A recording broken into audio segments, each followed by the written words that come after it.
is going on, good people? It is your main man, Charles Tank Harris, the founder and chief visionary officer of the financial literacy platform Wealth Our Way, where our motto is wealth is not only for the wealthy. I welcome each and every one of you to episode 13 of the Financial Power Hour. Tonight's going to be amazing.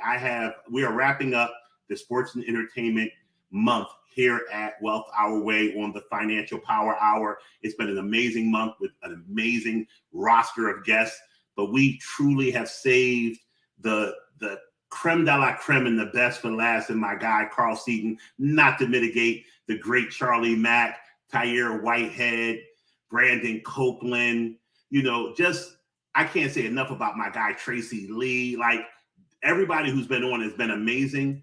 But when I bring this gentleman on and you hear him and his journey, right now we're all witnessing the nomination and confirmation hearings for the new Supreme Court nominee. And we heard the term perseverance so much this week.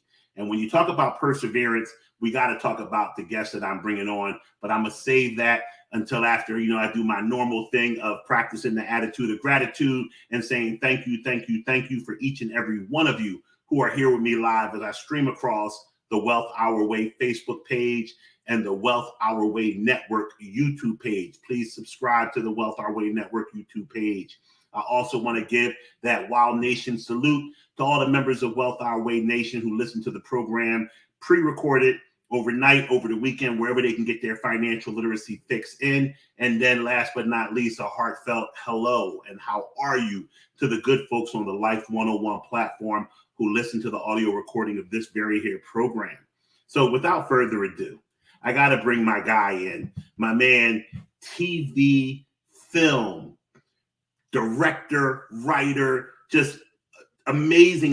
We're going to talk about everything in his biography, everything that's been going on in his career.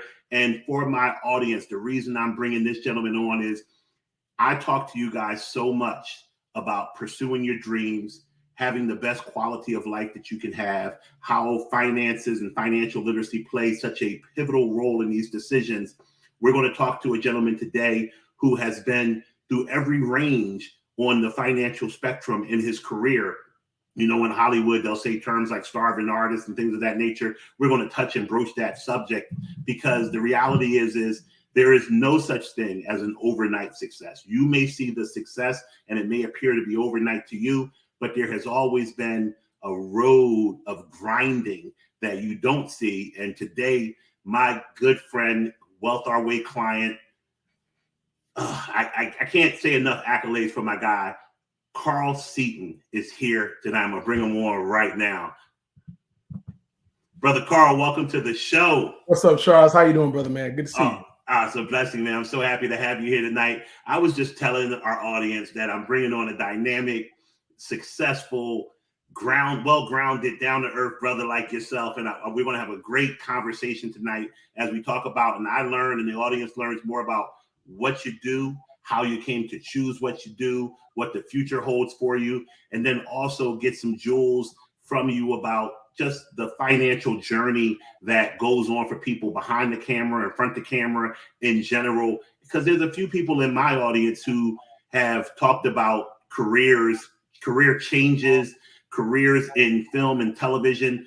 I have family members that have tried their hand in it, but the reality is everybody sees the gold and the glitz and the glamour, and very few people see the sweat and the hard work and the long days that you and people who are in your industry have to go on with. So I want to thank you for taking time out today to come onto the show and just basically introduce you to our viewership and have you tell them about yourself and what it is you're doing now before we get into how we got there. Gotcha. Okay. Well, how you doing, guys? My name is Carl Seaton, and anytime Charles asks me anything, Charles got it, man. Charles is that guy, so it's not a problem, brother. It's my pleasure, man. I'm honored to be here, man.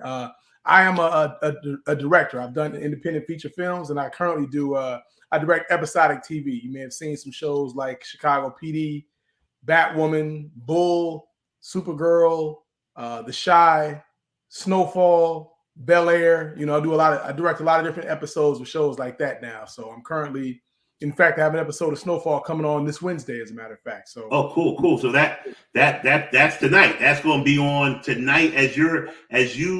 When we get off of here, you can go ahead and watch Snowfall and see what's going on. So I love that. Hey, I have a question for you, because when we first met and first started talking about how we were going to work together, and I was learning more about what it is that you do, it was interesting because I'm a big fan of Law and Order.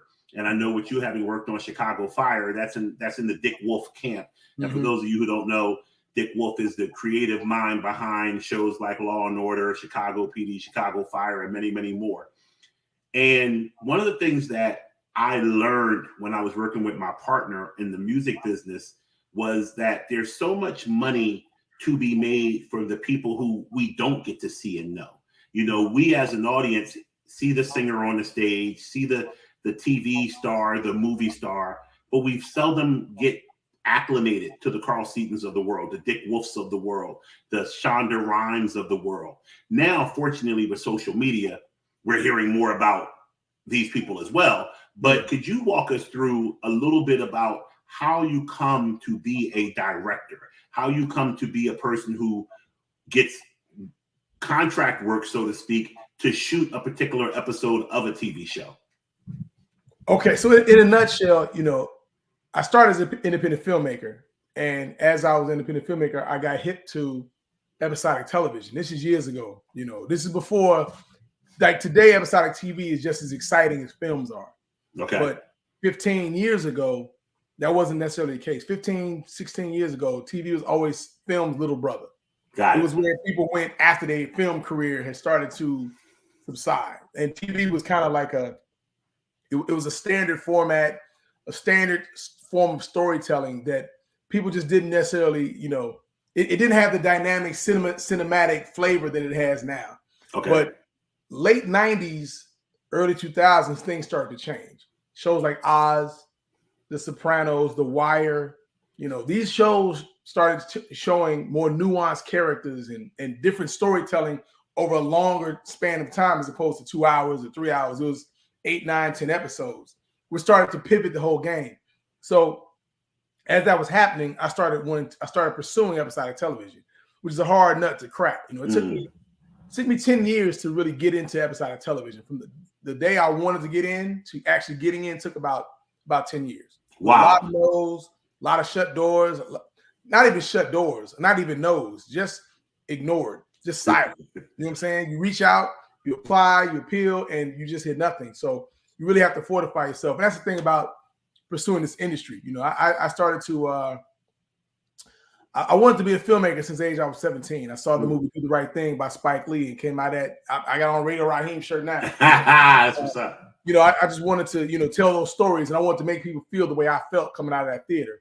I'm from the South Side of Chicago, so I didn't have any family members in the industry. I didn't know the difference between a producer and a director. None of that. I knew nothing. I just knew this is what I wanted to do. And I started pursuing that. You know, I went to film school, started studying the craft, realizing that it's actually a craft to this. It's not like it just happens. You just throw some things on the wall and you got a movie. Like, oh no, this is built, this is created, this is cultivated, and all that kind of stuff. So I started, you know, writing, because writing kind of, as a writer, I knew coming out of film school, no one's going to hire me to direct. So the first thing I did, which is something that Spike talked about in one of his earlier books, writing creates jobs. So me and my buddy started writing scripts to hire ourselves. So I could direct, he could act, and we could, and that helped us kind of cut our teeth. Number one, it helped us figure out, okay, is this something we really want to do? You know, because like you said, it looks glam and glitzy on the outside, but when you out here doing this work, and I mean, you don't think about it until you like outside at 2 o'clock in the morning in 20 degrees, standing outside trying to get this scene together, you know, and it's not very glamorous. It's not very comfortable. So you really have to realize, is this something that I want?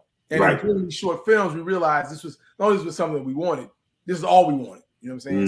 So we made a choice to just pursue this dream, you know, with no filter, no plan B, and just go all out. And you know, like I said, coming from Chicago, dreams aren't necessarily in the forefront.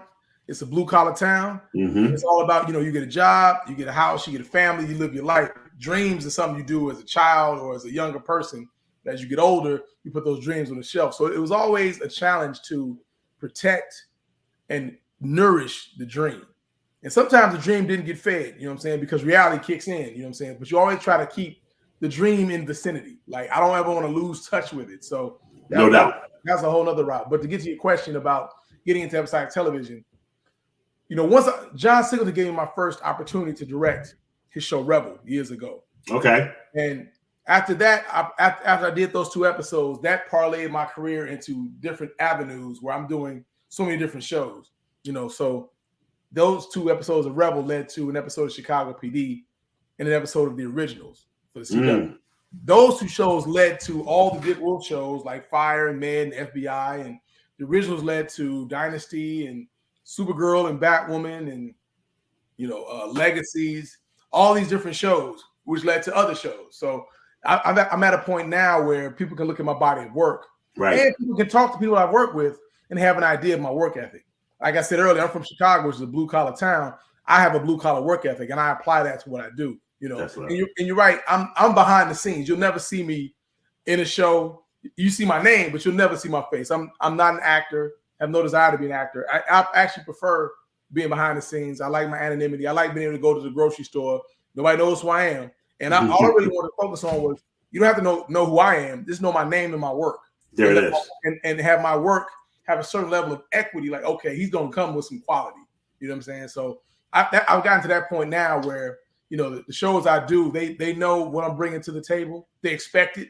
And, you know, and larger shows are approaching me now. So it's always a gradual progression. So, you know, happy to be on a journey, you know, happy to be working consistently as a director, because this was always the dream. So, you know, just staying with it. And just to let you all know, this was not a short road. This was definitely a marathon. You know, as I said, this dream started when I was 17. I'm 50 now. And my career really started kicking off heavy about 5 years ago. So wow. You do the math. Yeah. So between 17 and 45, I had a couple of moments of success and then drought. Yep. And another moment and then drought and then more drought and then famine. You know what I'm saying? So let me ask you this, Brother Carl. First and foremost, thank you for that. And I do want to give the audience, have you give the audience a description, or at least like a definition, so to speak, of, as you pointed out, you said when you first got started, you were even like, hey, producing, directing, you know, writing. What is the difference between someone who produces a show, directs a show, writes a show? What's the difference? I'll start with the writer. The writer really creates the story, right? They're the ones that put it on page. They create the characters, they create the acts, the art, the character arcs, the drama, the conflict. It all starts with the script. Now they hand it to a director. The director is the one who's responsible for visualizing the story, bringing it to life, casting it, you know, creating a color pattern, production design of it, you know, working with how it's going to be stylized, how it's going to shot, the angles you're going to shoot it with. That's what the director does. They elevate the story from what the writer, from the page to 3 dimensions, so that the audience can make that connection with it. The producer is the person that puts all the nuts and bolts together that allows a production to execute to its fullest. Okay, so the producer is a lot of times the financing behind it, so to speak. You have financial. You have some producers that finance the project. You have some producers that bring the crew together. You know what I'm saying, and bring the glue together. They bring the crew. They bring the resources. They find the locations. They help bring all the elements that are required to make this film. Like, let's say you're doing a film that needs a lot of special effects. They'll bring the special effects house. You know what I'm saying? They'll find the best place to shoot this project anywhere in the world. You know, they may be like, you know what, we can shoot it. I know it takes place here, but if we shoot it here, we can save this money here and put this money into visual effects and so forth. So producers are the ones that know how to manage the money, navigate the budget, so that you can deliver a completed piece. That's perfect. I love hearing that and getting that understanding. One of the things that I've always wondered as a consumer of television and film, I think about, especially in comedic works, where, you know, I'm watching Eddie Murphy or Will Ferrell, and these cats are hilarious, or Kevin Hart, and they're hilarious. But someone who wrote a script and then said, here, Mr. Director, direct the film. And the director said, ooh, Will Ferrell would be great here. How do you and the writer together make Will Ferrell, he's going to play a role, but we still want Will Ferrell to be comedic. Like, what part of it is scripted? What part of it is ad-libbed? And then if there's a part that's ad-libbed, how do you as a director draw that fine line between, hey, we want you to be funny and be who you are, but we need this scene to go this way? Yeah, so, you know, the priority when it's a creative process, it's a collaborative creative process. So everybody can contribute to the creative process when you're making a film. And you expect these actors to bring some flavor to the table because, once again, that elevates it. But the first priority for everybody is being an honor to the story. You know what I'm saying? And that gives you the map quest to let you know, okay, this ad lib is dope, but it's not working with what we're doing right here. Right. You know what I'm saying? Like, for example, I was doing Snowfall last season 4, and it was a scene where we were killing a major character. Oh wow. And one of the actors had an ad lib that was so funny. It was so funny. I fell out laughing. And I said, bro, it's hilarious. But in this moment, it'll totally take us out. And he understood. He understood. Because, I mean, dude, I laughed about this all the way home that night. We still talk about it. I said, and that's funny because some of these shows are so serious, they'll never know how funny things are behind the scenes. But I can only imagine. But once again, it's an honor to the story. And like I said, that ad lib, as funny as it was, and oh my God, it was hilarious. In that moment, it would have destroyed that scene. It would have destroyed that moment. So once again, me having a filter saying, okay, that's dope, but how does this align with the story in this moment? And that's how I'm able to filter things. Sometimes somebody come with an ad lib like, yo, or somebody will come with an idea that is just amazing, like, love it. Let's do that. You know what I'm saying? Okay. So you always want to keep perimeters, but keep it loose enough so that people can bring things, because that level of discovery is what is the joy of the creative process. And that brings me to another question. So one of the things I've learned to love about hosting the Financial Power Hour is I'm a financial planner. I do love to talk, and people tell me I'm a great storyteller and conversationalist, but I'm not a journalist. I'm not a media person. I was not raised to do interviews. But what I find when I'm doing the Financial Power Hour, so much of the conversation that I'm having, I'm learning while I'm having the conversation. It's spiking new questions in my head, even as my guest is answering it. So one of the things that just came to mind for me, knowing that you have to be the law and the order on the set to keep it true to the story and direct. You just talked about how you have ascended. And first of all, congratulations on your NAACP Image Award nomination. Your star is rising. And I love that, and I appreciate you. And also, we'll talk about it a little bit, but congratulations on Bel Air.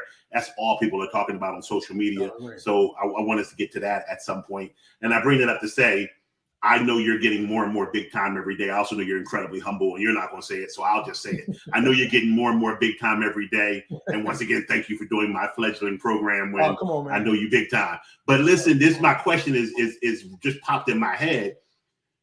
I know as a man, you command respect, and as a professional, you command respect. But you're probably at that sweet spot in your career where you're getting tasked to do bigger and bigger productions. As a result, you're probably dealing with bigger and bigger actors and actresses. Mm-hmm. How do you reel in? I'm sure these actors and actresses have egos, and maybe they throw an ad lib out and you're like, it doesn't work here. So I got to tell Robert De Niro, he can't say that. How does that work? You know, man, there's an equity and trust. Okay. You know what I'm saying? That's my thematic thread across the board. Number one, I talk to the producers the same way I talk to a PA. I don't play the hierarchy game where I'm gonna treat this producer like a king and treat this PA like crap. Everybody is equal, you know what I'm saying? Okay. And I approach everything with humility and gratitude, so forth. So, in working with actors, man, you got to get their trust. Mm-hmm. Actors do this, they do this thing, they try to become director proof, because I get it, because sometimes you can work with a director who doesn't really understand what's going on. So you have to safeguard yourself so they won't have you looking like an idiot.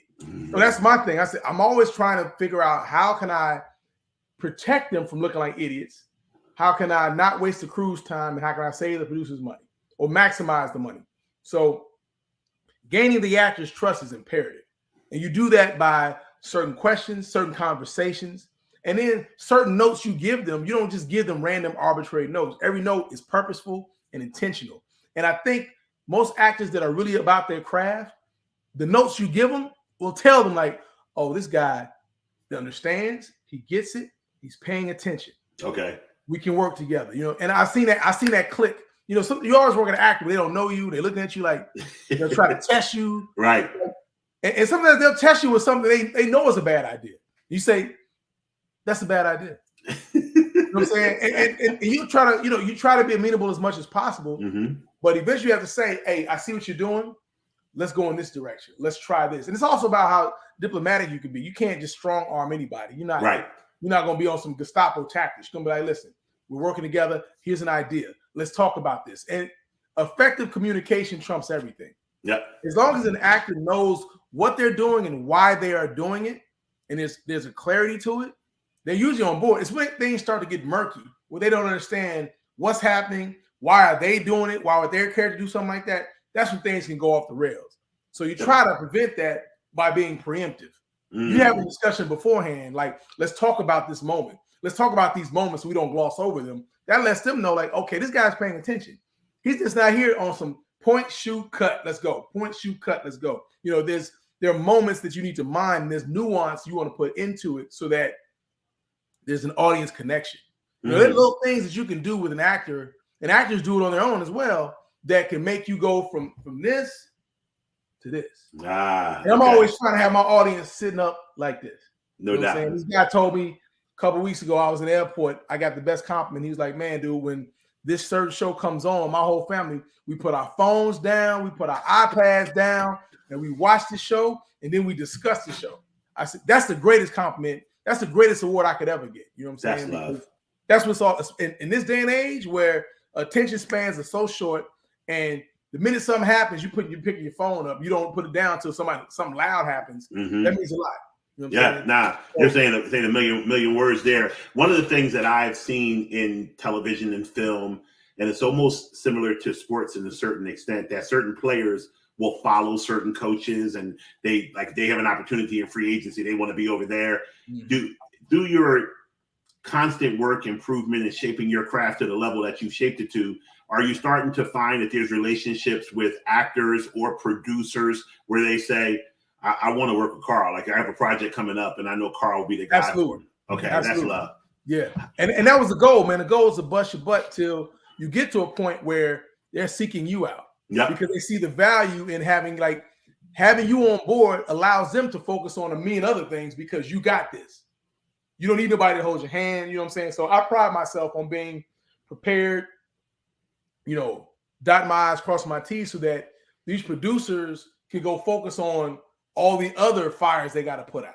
Right. You know what I'm saying? So that's always been my mantra. Like, I want to be that kind of director. When I come around, they can breathe. Like, oh, Carl got go focus on a million other things, because you know it's such a hard. Every aspect of this industry, it's a hard job. Every single aspect, from the PA to the producer to the actor, it's hard work.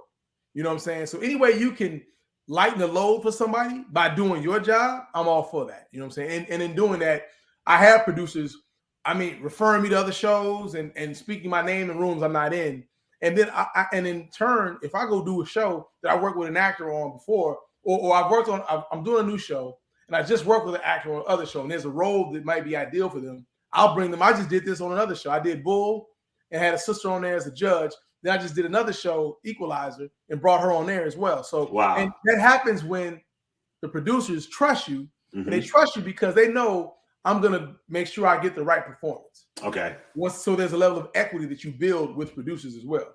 They don't just say, okay, whatever you want. They want to make sure that you're not just, you're above board and you're honoring the story and making sure that the performances are going to, be off the rails and authentic and so forth. So all that comes I want to ask a couple of questions that deal more with the business side of what it is that you've done, and even kind of into the personal finance side of what you've done. When you work in Hollywood, which is where you work, everyone, maybe not everyone, but most people should know at this point, people watching this show, people who follow finances, people who follow Wealth Our Way. LA is an expensive town. California is an expensive place to live.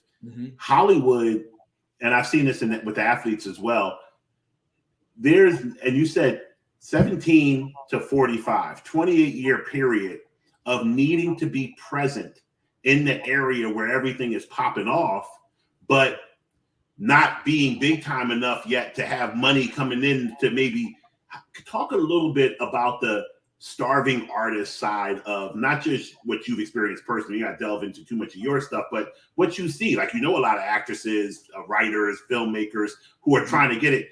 And I've heard stories of, I can't think of the brother who does the Pizza Hut commercials now. He's been on The Office, the comedian, black guy. Craig Robinson. He's hilarious. I love this dude. Mm-hmm. He runs with that whole Steve Carell clique of people. And he was saying there was a point in time where like 4 or 5 of them, Seth Rogen, the other guys, sleeping on each other's floors, like doing what you have to do before you finally get on. And then they built this like kind of like Rat Pack type of clique where they make sure everybody's working. Mm-hmm. Talk about how that could be for someone who's aspiring to break into the industry out there, the cost of living, the not getting callbacks, the trying to stretch the one check that you do get for 4 years until another big check comes. Yeah. I mean, that's all there, man. I mean, I moved out here, I was 27 years old. And like you said, LA is very expensive. And coming out here, you don't know the game. Mm-hmm. It's not in the book. No one's gonna hand it to you. You really got to get out here and get kicked in the teeth. And this is back in the day. The game has changed so much now with technology, with the pandemic. It's not required necessarily that you have to be here anymore like before. There are people that are working here. There are people that are constantly working in the industry that have never lived here. As technology has improved and social media and as the internet started to exist, these gates started to get lower and lower and lower. And people started to be able to create their own different things. I mean, there are people on YouTube have their own, basically, studios. Yeah. On YouTube. You know what I'm saying? They've created their own empires on YouTube. So you have different access to people. There's more of a direct connect to the consumer. As before, you had gatekeepers. You want to make a movie, you want to get in the theaters, you had to go through these different distribution companies and so forth. That's it. Or you're going to self-finance it. There's no other way you can do it. Now there's so many different ways to do things, and there's so many ways to share content now. The iPhone dropped 2007. Before that, no one was watching anything on the phone. You know what I'm saying? They didn't have the technology that allowed you to watch anything on your phone. Now, certain generation, they only watch things on their phone now. So in doing that, it's not back in the day. I'm like, yeah, you got to, if you want to be on a certain level, you got to get out here because there's only certain people. You got to interact with certain people. The game has changed because now everything, number one, is on Zoom, which allow people to have interaction with folks they normally wouldn't unless they were, out here in LA. So in doing that, people can struggle at home. The cost of living is much more efficient.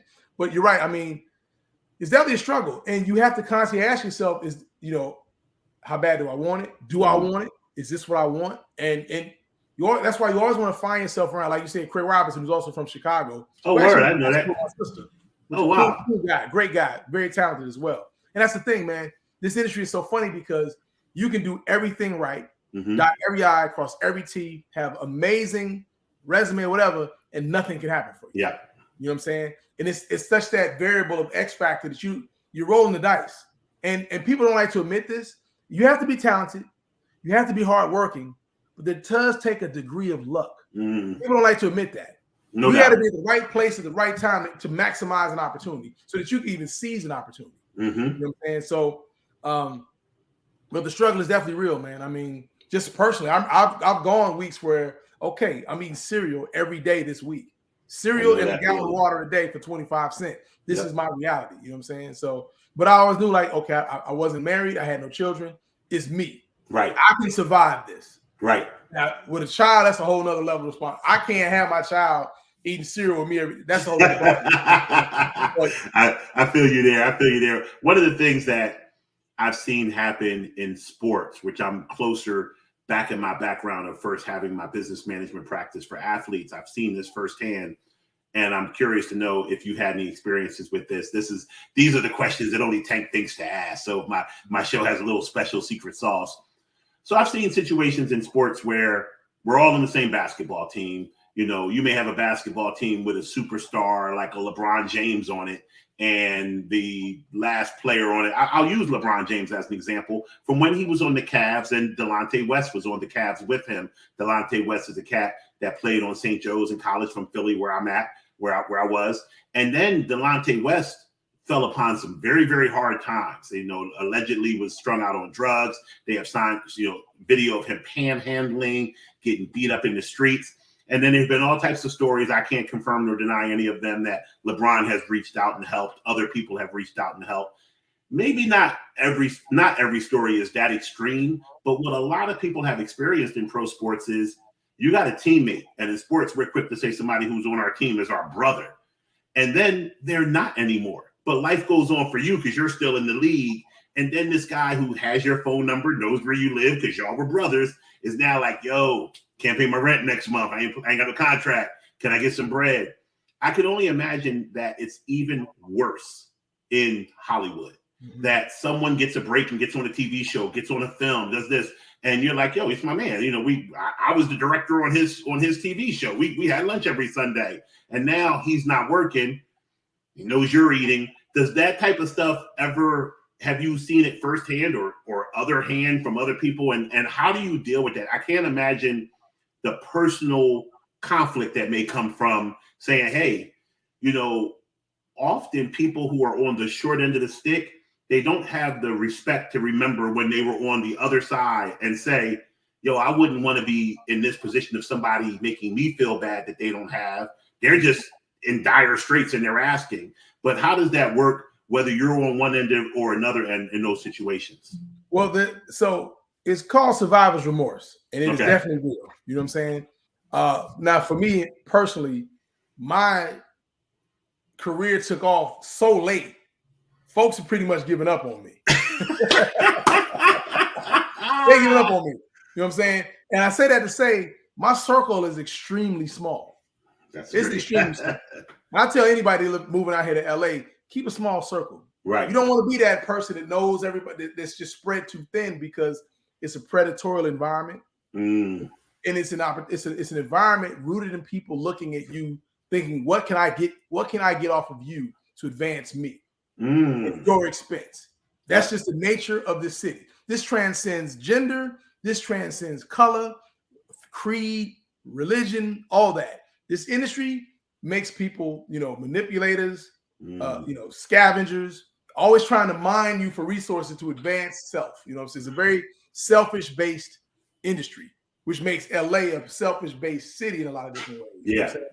So knowing that early on, and I got to go back to this because I surrounded myself with like-minded individuals who are all extremely driven, extremely passionate about what we were doing. You know what I'm saying? Now, it does come a time where as time goes on, things start to, you know, people just start to drift apart just because of life. You know, and you know, there are people that you may have been roommates at one point in time, or they slept on your couch and they still might not be doing the best. You know what I'm saying? Right. And you help them when you can, but you have to draw a line with that. You know what I'm saying? Because especially when you have a family, you have priorities, and you have to look at your list of priorities. And if helping them does not violate that list of priorities, all for it. You know what I'm saying? I mean, I'm in a situation where now me connecting one person with a phone call can be life-changing. Right. And you know what I'm saying? It's not like it's all about let me go in my pocket. It's about let me help give you access to this person. And y'all have a conversation, and then that can turn into X, Y, and Z as opposed to, you know, and I'm always trying to help folks. You know what I'm saying? I mentor a lot of filmmakers because it wasn't that long ago when I was in that. You know what I'm saying? And I'll never forget what that struggle was. And that's what keeps me grounded, because it's given to me. It can be taken away like that. No doubt. You can't take things for granted. You can't rest on your laurels. You can't get big headed and say it's all about me. I'm always in servitude to others, because when you give, you receive even more exponentially. And I'm living proof of that. By giving, I get so much back from so many different people. So for me to hoard anything is a disservice to not just me, but the entire, you know, process of reciprocity. So I literally said that on the program. So I do the Financial Power Hour on Wednesday nights, but on Tuesday and Thursday, I do 15 minutes of finance. Last Thursday, I was talking about raising financially conscious kids, and I made a quick rhyme list. I said, make sure they have an active mind, meaning that they know about financial literacy and that they're aware of things. Make sure that they know how to grind. They have the work ethic to put forth the things you've taught them. And the last thing I said, make sure they're kind. Make sure they're giving. And people, and I get it, I'm from Southwest Philly and West Philly, and I still have a lot of friends who have not made it financially. My circle consists more of the people I went to college with. So they at least have their degrees and are making a living. Mm-hmm. But I don't have, other than my client base and some friends who used to play ball and things like that, I don't have a lot of my circle, my right outside of my circle that makes the type of money maybe that I make. And they may look at me from time to time and say, yeah, it's easy for you to say, be kind, Tank. You can write a check and help somebody out, where I can't write a check and help somebody out because I got to pay my light bill. Mm-hmm. I respect that. I get that all day. The reality is, though, very similar to what you said, I've never written a check to help anybody that in doing so didn't come back later on. I used this saying that I stole from a movie many years ago. I said, I've never sent a quarter out that didn't come back dressed up as $1. Mm-hmm. Like, whenever I'm kind, it literally does reciprocate itself. And I don't do it with the quid pro quo in mind of, yeah, I'll write this check, but I better get something from it. No, it's just like, okay, y'all you got this, boom, I need this, I'll send this. And then 2 weeks later, something unexpected good happened for me. Like, it just always seems to work that way. So I tell people, have a giver's heart, because as long as you're giving, you have to realize you're not so special that you're the only person in the world that does something. Right. So if you're giving, that means people give. Yeah. And if people are giving, it'll come back to a point when you finally need, because everybody needs at some point, even if it's not charity. I need the next client. You need the next role. I mean, the next show to direct. We all need something at some point. Yeah. So I love that that statement. So what I want to do, because we're getting to the 2/3 point of the show, I want to pivot to something you said about that element of luck. Mm-hmm. We say the same thing in sports. I know a lot of 6'6", 240-pound cats that can jump out the room that never made the league because of a certain thing that happened. I remember driving home many years ago. The statute of limitations is over. Many years ago, in a stolen car from my first college, Kutztown, and I sped past a state trooper on 76 Schuylkill Expressway doing about 80 some miles per hour, and the cop came onto the road, and I just knew I was going to jail. And the trooper sped past me and pulled over the car in front of me that was also speeding. If I get a joyriding or a DUI, my life may never be the same. I may never be able to become a licensed stockbroker or a licensed insurance agent. So luck happens for everybody. Yeah. Mm-hmm. I think back to, I just got finished listening to Will Smith's book. Amazing. And I had Charlie Mack, his guy, on here a couple of weeks ago. My man Charlie Mack, first off the limo, shout out to Big Charlie, you too sexy, Big Charlie. The book was amazing from start to finish. But the one thing, when he talked about being invited out to oh man, now I'm drawing a blank. Quincy Jones's birthday party, and they was like, "Oh no, Philly, you going to audition for this show right now? Go down right now. Yeah, you got to do this right now." And he's like, "No, I'm not ready. I need this." And I love how Quincy said to him, "He said, you know what? Yeah, you need 2 weeks. I get it." He said, "But let me tell you what's going to happen in 2 weeks." And he broke the whole scene down to him. I think about what would have happened if he wouldn't have seized that opportunity. Will we ever know mega superstar Will Smith that we know today? That one decision, was that his luck? Was that his opportunity that would have never presented itself had he not seized it? Have you ever in your career seen certain circumstances where you can see like the fork in the road? Had you went this way instead of this way, you may not be sitting here talking about your successful career? Oh, dude. Let me first of all, Will's book was amazing. I recommend it to every brother I know. Yes. I say, even if you don't want to read it, get the Audible. Just sit in the dark and listen to it. It is amazing. One of the greatest books I've ever in my life. Yep. Going back to his book, which I apply to my life, it wasn't just that moment with Quincy was a pivotal moment, but there are a series of pivotal moments leading up to that. Remember the rap group he was in that kicked him out? Yes. If they not kicked him out, he wouldn't have got up with Jazzy Jeff. Yes. You know what I'm saying? So there was a whole bunch of different things. I say that, for example, Had I not pledged my fraternity, Kappa Alpha Psi, I would have met the two brothers that helped fortify me as a filmmaker, who also became filmmakers. You know what I'm saying? That one move right there, who knows where I would have been without these cats. We literally drove out from Chicago to LA together. Wow. You know what I'm saying? They're in Atlanta producing their own show for We Network right now. So we all had this drive that kept each other elevated. You know what I'm saying? That's one. Had I not, shot my first feature for $50,000 when everybody told us not to do it. They were like, yo, just shoot a trailer and then raise more funds. We're like, man, we got this. We're going to shoot this. Had I not done that, I would never met John Singleton. You know what I'm saying? Who became a huge fan of it. So, and then had I not moved to LA, you know what I'm saying?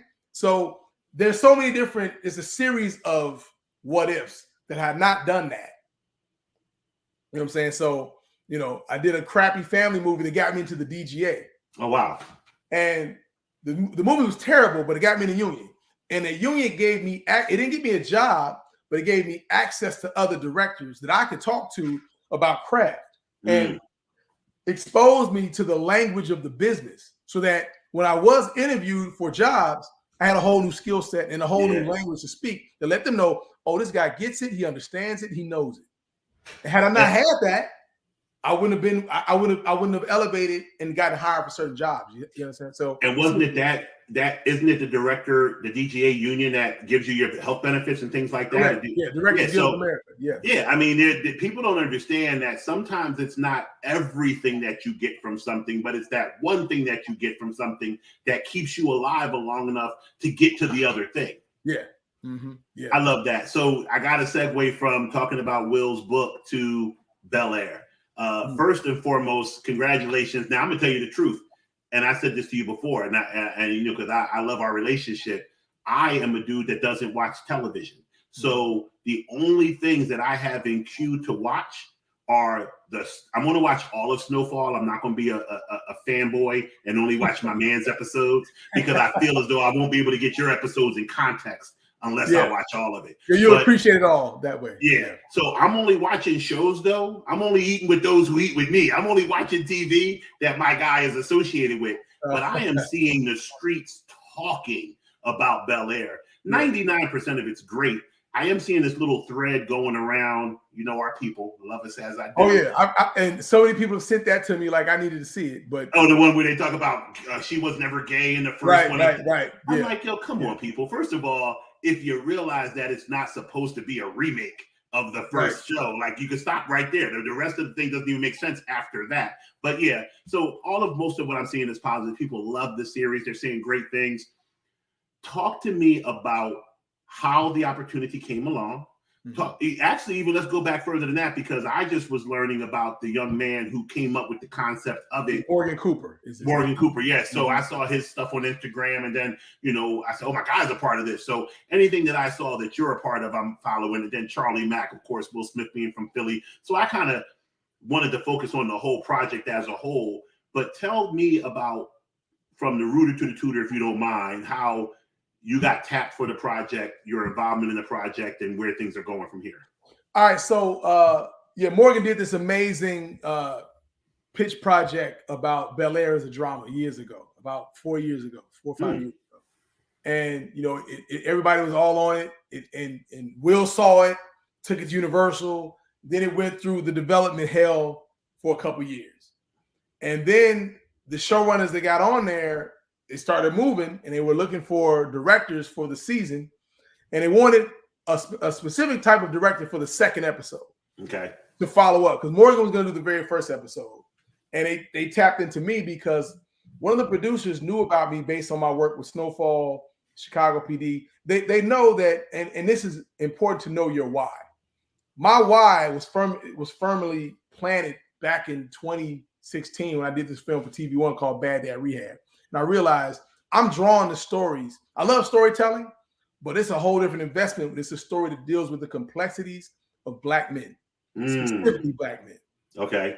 So they reached out to me. It's funny. I was shooting one show, being interviewed for Bel Air, and I shared with them. I said, "Listen, man, dude, this is important.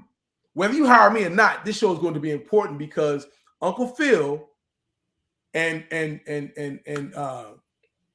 I'm blanking on his name. the guy who was the butler on the Jeffrey. Thank you, Jeffrey. Okay. Uncle Phil, I can't remember his name. Uncle Phil and Jeffrey have such an important part because they're going to show black men how to love black boys. Wow. And when I said that to them, they were like, "You're right." I mean, because first of all, black women have been the cornerstone, flatbed, glue, nucleus of African Americans from day one, right? Black men have sometimes at our own fault, sometimes from society, systemic oppression, whatever, but we have been ostracized. Mm-hmm. And our developmental process has never been nourished. You know what I'm saying? And especially from other men. Right. It's nourished from women. Yep. You know what I'm saying? You expect that. Everybody loves, I mean, you go to Red Lobster on Mother's Day, it's pudding. So as it pertains to black men and young black boys, it's a disconnect sometimes. And you can tell a guy whose father was in their lives as opposed to one that wasn't. Yep. You can tell a woman whose father was in her life as opposed to one that wasn't. Yep. It's glaringly obvious. The older you get, like, oh, okay, I get it. So in my pitch to these guys, I said, dude, what you guys are doing is so important because you're going to show a dynamic of an African-American family that everybody thinks is perfect because they in Bel Air. Right. But you're going to show them like, no, man, life is life. And you never escape it. And the storylines they're hitting with, man, about following your dreams and dealing with anxiety and being accepted is dope. And I was so honored to be a part of it, man, because, you know, when you locked in, like, okay, my job is to tell the best story possible. And you don't really know how things are going to be received from the audience. It's always you hope for the best, but you just don't really know. You know what I'm saying? Right. That's for every show. Like, I hope they feeling this because I'm feeling this. I'm enjoying this. I think this is dope. And it's great to see this response. You know, I mean, the cast is amazing. The crew is amazing.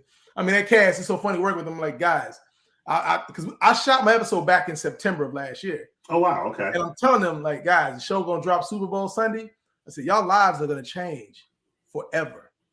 And I saw a couple of them a couple weeks ago. And I was like, what I say? And they were like, dude, this. And they all deserve it, man. They all such a great group of talented, tremendously gracious and talented actors. I couldn't be happy for all of them, and I celebrate them all. Jabari, Ali, Adrian, Jabari from Philly. I mean, just a great group of people, man. Cassie from New York. I mean, great group of people that, and you know, this is their dreams coming true for all of them. You know what I'm saying? The guy that plays Jimmy, I've known him for years, man. Oh, wow. And to have him on there and to be looked at now as the sex symbol that he is, I'm like, bro, this is great. You know what I'm saying?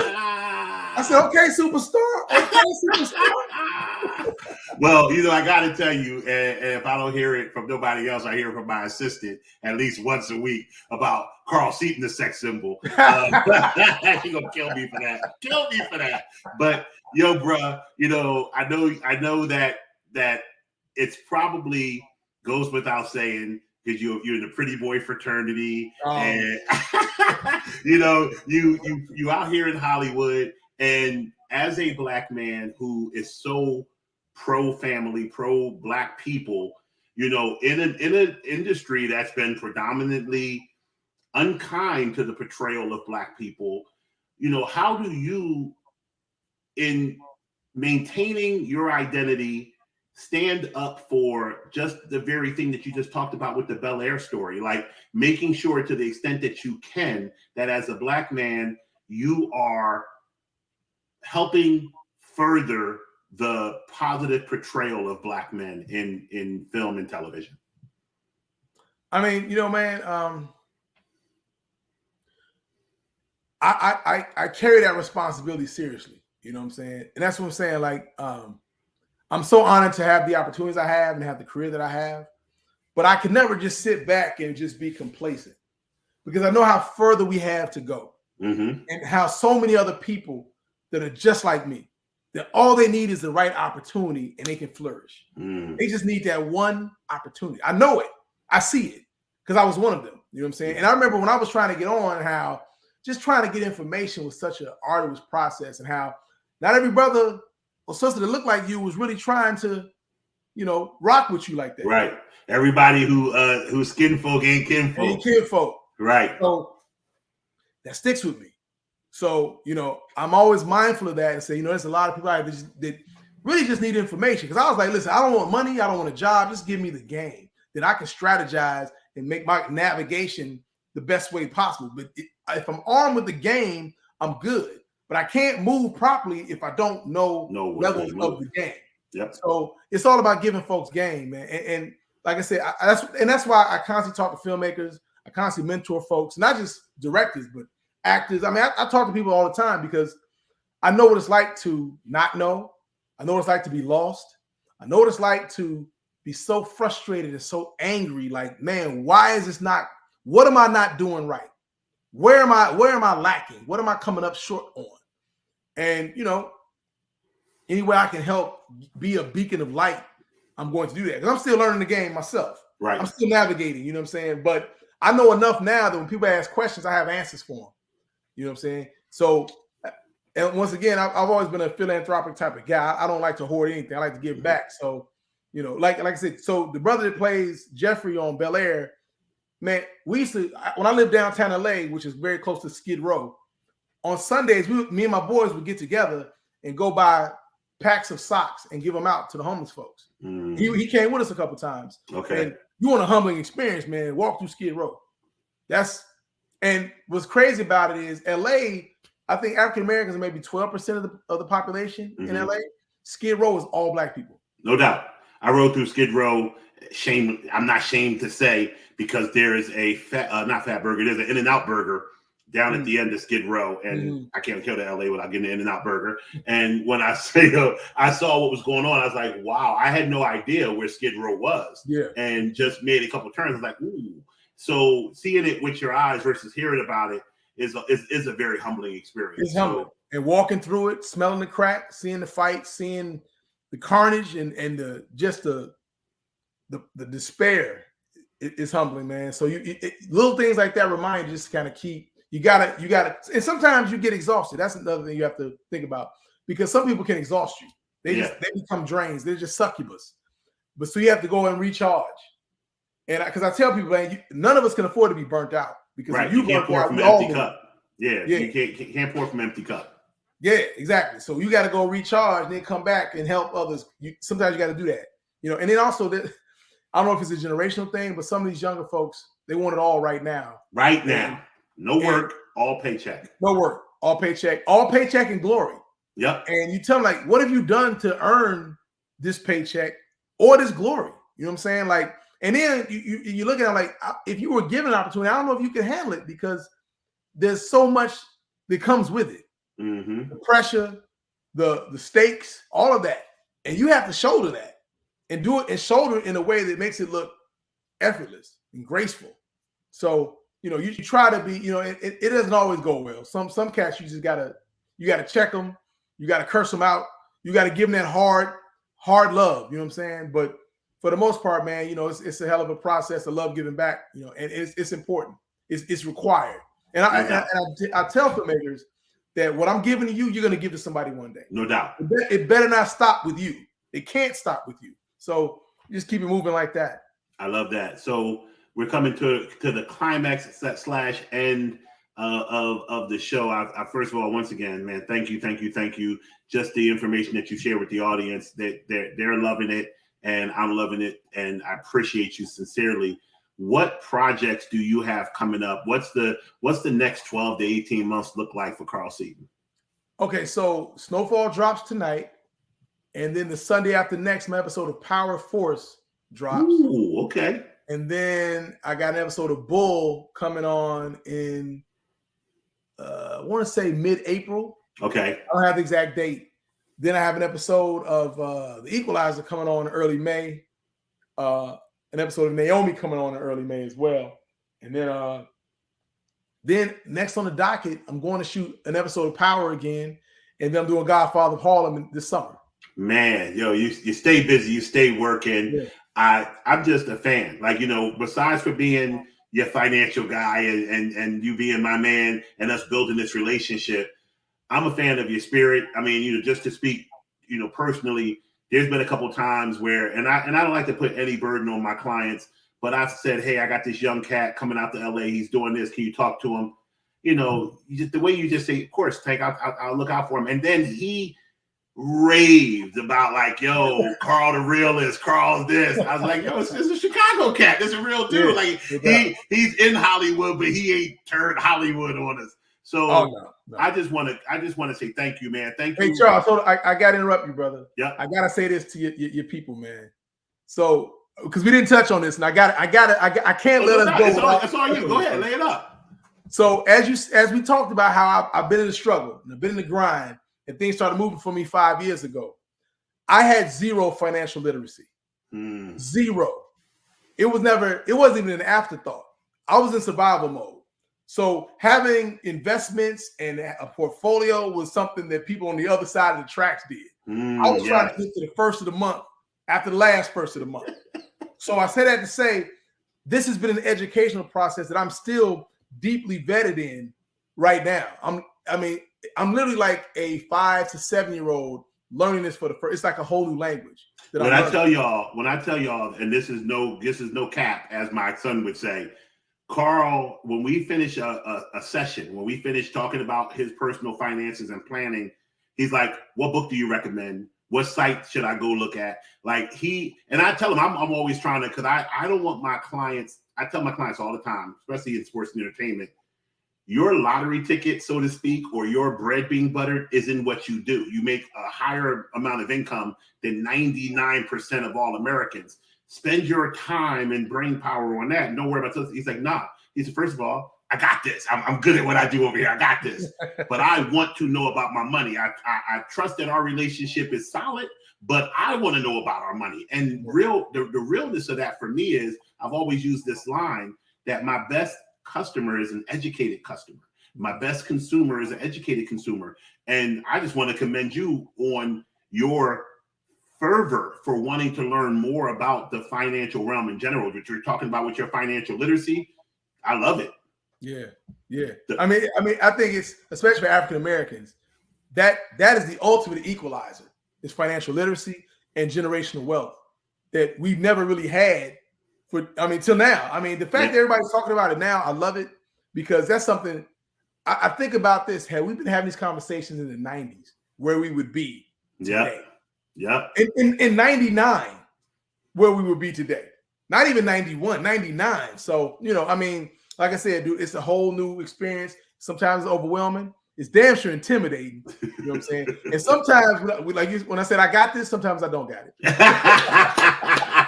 Sometimes my job be like, you want to read that book? You're going to put that on the shelf.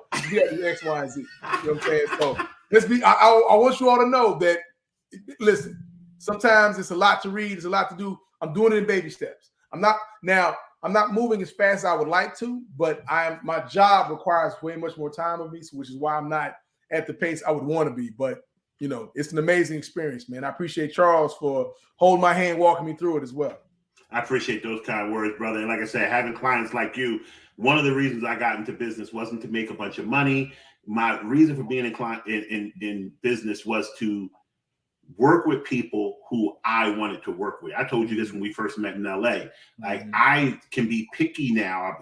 Thank God I've been to have some level of success where I don't have to take everybody as a client. My clients give me life just as much as I give them help with their finances. They are genuinely down to earth, great people, not just good people. So I thank you for being you, man. And once again, I thank you for doing the show.